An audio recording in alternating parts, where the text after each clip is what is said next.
Une super rencontre avec deux musiciens fort talentueux qui, dès le 20 mai, rendent disponible sur Atma Classique euh, un enregistrement dont le titre est Mythe. J'aime beaucoup le titre et j'aime aussi beaucoup entendre à la flûte Ariane Brisson et accompagné au piano par Olivier Hébert-Bouchard. Tous les deux, je vous souhaite la bienvenue. Merci. Merci beaucoup. C'est le troisième disque pour toi, Ariane. Alors, Oui, oui, en fait, avec Pentaèdre, on en a fait plusieurs dans les dernières années. Le plus récent, le disque Autour de Bach est sorti tout juste avant le temps des fêtes. Puis, c'est le premier disque que Olivier et moi faisons ensemble sous étiquette Atma. Donc, c'est une nouveauté pour nous.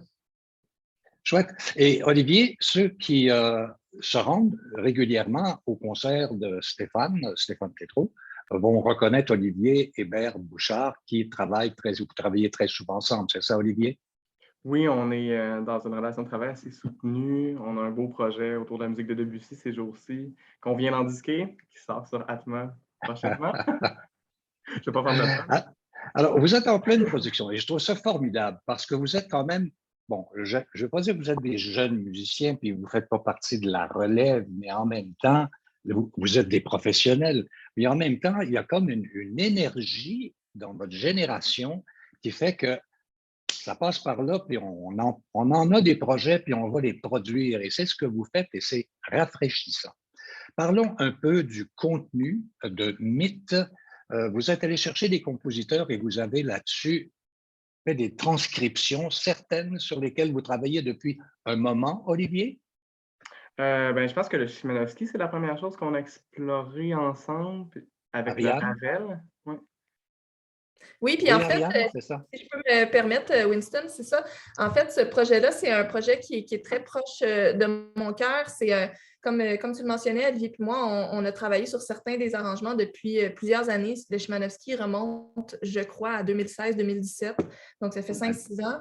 Et en fait, c'est quelque chose qu'on avait commencé à développer ensemble avant que je commence à faire un doctorat, il y a 5 ans, à la faculté de musique de l'Université de Montréal. Puis en fait, ce que j'ai décidé de faire pendant ces études-là, c'est de développer le répertoire pour flûte en faisant des transcriptions. Donc là, on en avait déjà quelques-unes qu'Olivier et moi, on avait élaborées ensemble. J'ai voulu les pousser plus loin, puis pousser l'idée aussi plus loin. Donc à ça se sont greffés, par exemple, la pièce de Janacek pour Adka, qui est habituellement pour violoncelle et piano.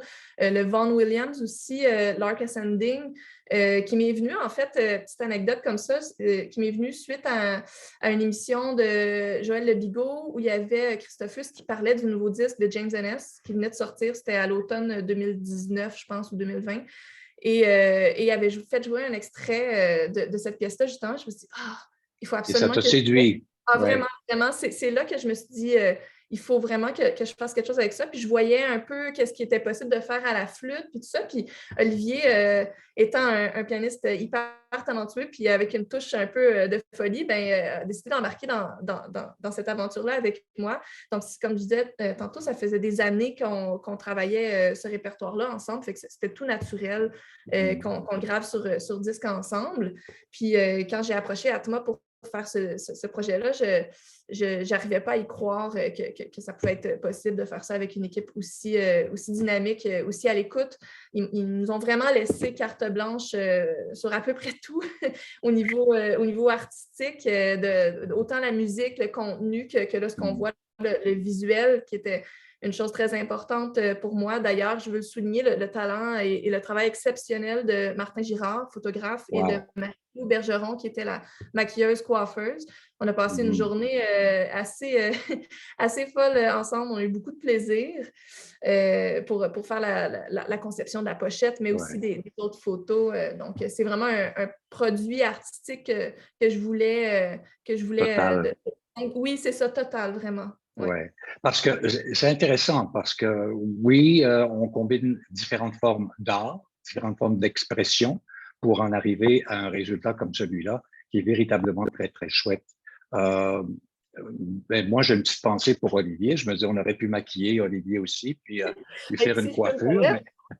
Il y a la photo de... Très maquillée sur l'arrière-pochette. Ah, c'est bon. Alors là, c'était la 4e de couverture de la pochette et avec toutes les informations. C'est bon. Alors parlons un petit peu de qui. Oui, Ravel Janacek. À qui le tour? Qui va m'en parler?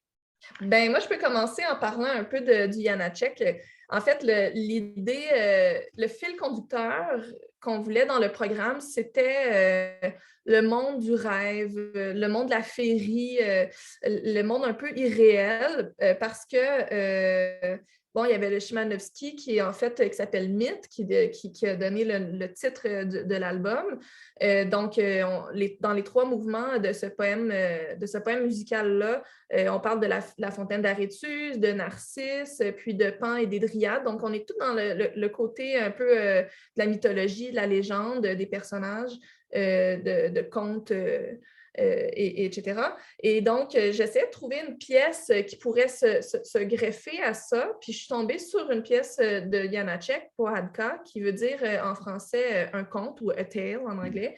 Et encore une fois, c'est basé sur une histoire d'un écrivain russe que Janacek affectionnait particulièrement. Et donc, ça s'est fait tout naturellement de greffer ça. Puis voilà, je pense qu'Olivier peut nous parler un petit peu aussi de la sonatine de Ravel qu'il connaît très bien. Oui, puis en même temps, Olivier, pendant que tu parles de la sonatine, moi, je vais montrer une photo de toi qui est un peu différente de celle qu'on a vue tout à l'heure à l'endos de la pochette. Et ça, c'est ta photo officielle, c'est ça? J'ai pas mal de photos officielles dues à mes très changeantes couleurs de cheveux, mais oui, c'en est une. Alors, allons-y pour le compositeur. Oui, mais en fait, le Ravel, ce que je trouve vraiment intéressant dans cet album-là, c'est que le Ravel, c'est vraiment la seule œuvre absolue qu'on peut dire qui n'est pas programmatique à la base dans l'album, mais qui s'insère super, super bien avec le langage des autres pièces. Puis, moi, Ravel, c'est un compositeur que j'affectionne particulièrement. Je l'admire beaucoup. Malheureusement, il n'a pas été très prolifique, donc il n'y a pas énormément disponible. C'est un compositeur aussi qu'on associe un peu à tort à l'impressionnisme. Il a vraiment rejeté cette espèce de tag très néoclassique. Mais la sonatine, vous allez vous rendre compte en écoutant l'album, c'est vraiment pas si loin que ça du langage même du Debussy qui est sur l'album aussi, le célèbre prélude de l'après-midi. Mais pour moi, la musique française et piano, ça va me sembler très facilement ensemble. Et quand on ajoute la flûte, ben, ça devient un peu magique tout ça. Alors, c'est une espèce d'album qui, en même temps, a ces propriétés-là. Oui, tu parlais tout à l'heure, Ariane, de irréel, de réel, de quelque chose qui est un peu onirique, un peu, bon, mais moi, j'adore la musique française et moi, ce que j'ai entendu, en tout cas, ça me plaît énormément. Dites-moi,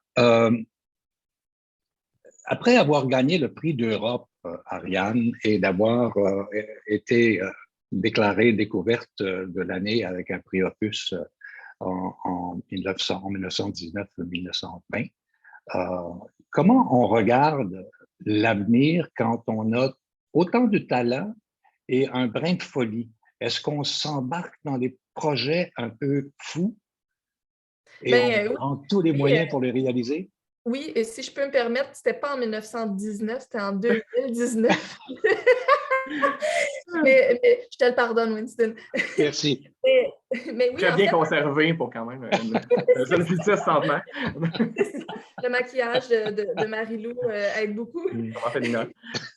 Mais oui, en fait, pour reprendre ce que tu me posais comme question, Winston, c'est sûr que quand on joue de la flûte, bien souvent, le rôle, disons la carrière qui logiquement suivrait serait d'être musicienne ou musicien d'orchestre. C'est quelque chose qui me plaît beaucoup. D'ailleurs, c'est parce que j'ai découvert le monde de l'orchestre à l'âge de 12 ans que j'ai décidé de devenir musicienne. Donc, l'orchestre va toujours rester très près de mon cœur, va toujours rester quelque chose qui va me nourrir beaucoup. Mais rapidement, quand j'ai commencé à travailler après le prix d'Europe, puis après mes études à l'étranger, quand je suis revenue au Québec, je trouvais qu'il manquait quelque chose dans le puzzle, disons, de ma carrière. Puis, avec Olivier, puis on a commencé à travailler beaucoup ensemble, à élaborer des choses. On a fait un premier disque sous étiquette indépendante il y a 6-7 ans de ça. Puis justement, ce genre de projet-là me nourrissait beaucoup, autant au niveau humain qu'au niveau artistique. Puis, en plus, ça me permettait de me développer beaucoup plus comme musicienne, de façon plus complète que de faire, entre guillemets, bien sûr, simplement de l'orchestre.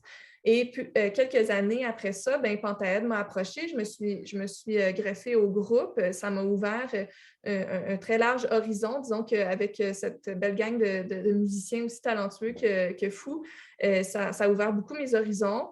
Puis, justement, de commencer un doctorat, ça allait dans la même lignée, c'est-à-dire trouver une façon de repousser un peu le cadre, de sortir un peu de cette fameuse boîte-là que parfois on nous inflige quand on est sur les bancs d'école.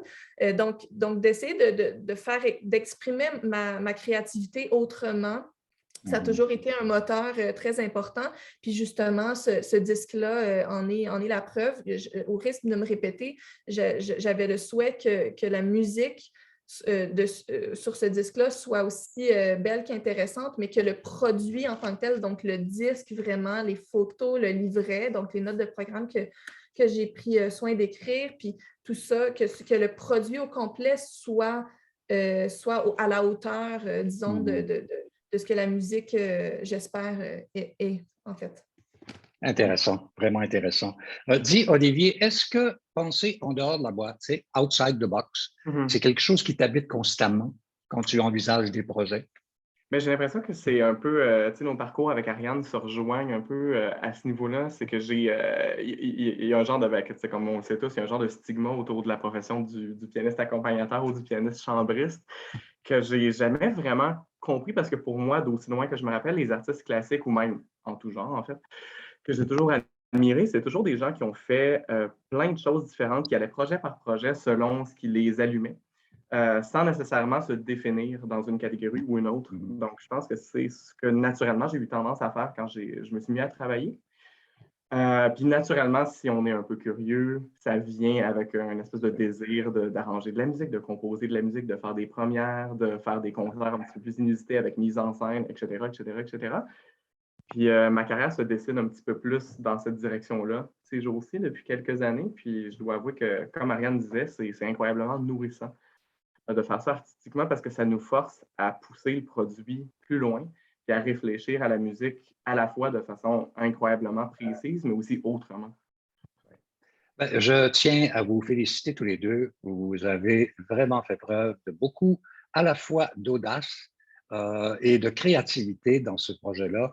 Et j'ai très hâte de voir la suite des choses. Et j'ai surtout hâte que les gens aient écouté sur les plateformes, bien que je défende le fait qu'on va acheter un CD, tu sais, mais en même temps, c'est intéressant de vous voir étalé partout.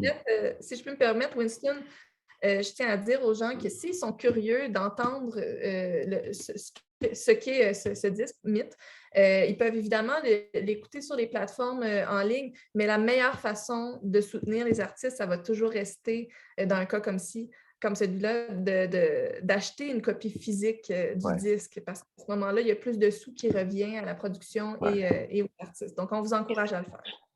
Là, il y a Stéphane Tétrault et Valérie Milot qui font un tapis rouge la semaine prochaine pour leur spectacle, pour transcription, leur disque aussi. Est-ce qu'il est possible qu'éventuellement vous proposiez ça en concert, genre à Bourgie ou ailleurs? On aimerait ça beaucoup, évidemment. Pour l'instant, il n'y a pas de plan, dans les airs, mais évidemment, c'est un grand souhait. Ah, mais on a quelques connexions pour faire. Enfin, je vous remercie d'avoir été disponibles tous les deux. Vous êtes charmants. Et Mythe est présenté chez Atma Classique. Merci, bonne continuité et encore une fois, bravo. Merci, Winston. Merci beaucoup. Merci.